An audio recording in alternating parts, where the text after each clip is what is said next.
2025ஆம் ஆண்டில் சனி பகவான் மீன ராசிக்கு பெயர்ச்சியாகிறார். இது மிதுன ராசிக்கு 10ஆம் இடமாகும். இந்த மாற்றம் உங்கள் வாழ்க்கையின் பல்வேறு துறைகளில் முக்கியமான பலன்களை ஏற்படுத்தும்.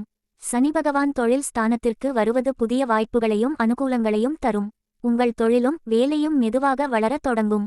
உத்தியோகத்தில் பதவி உயர்வு, சம்பள உயர்வு கிடைக்கலாம். பணவரவுகள் அதிகரிக்கும். நீண்டகாலமாக நிலுவையில் இருந்த கடன்கள் தீரும். குடும்பத்தில் சுப நிகழ்வுகள் நடைபெறும். உறவினர்களுடன் நல்லுறவு நிலவும். உடல்நலத்தில் சிறு சிக்கல்கள் ஏற்படலாம். குறிப்பாக கண் நலனில் கவனம் செலுத்துவது அவசியம். புதன்கிழமைதோறும் விரதம் இருந்து அனுமனை வழிபடுவதோடு சிறப்பு வழிபாடாக திருக்கடையூர் சென்று அபிராமி அம்மன், அமிர்தகடேஸ்வரர் வழிபாட்டை மேற்கொண்டு வந்தால் எதிர்பார்ப்புகள் எளிதில் நிறைவேறும்.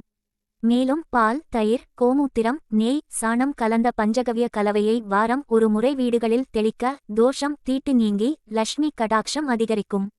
இவை அனைத்தும் மிதுன ராசிக்காரர்களுக்கு சனி பெயர்ச்சியின் நேர்மறை பலன்களை அதிகரிக்க உதவும்.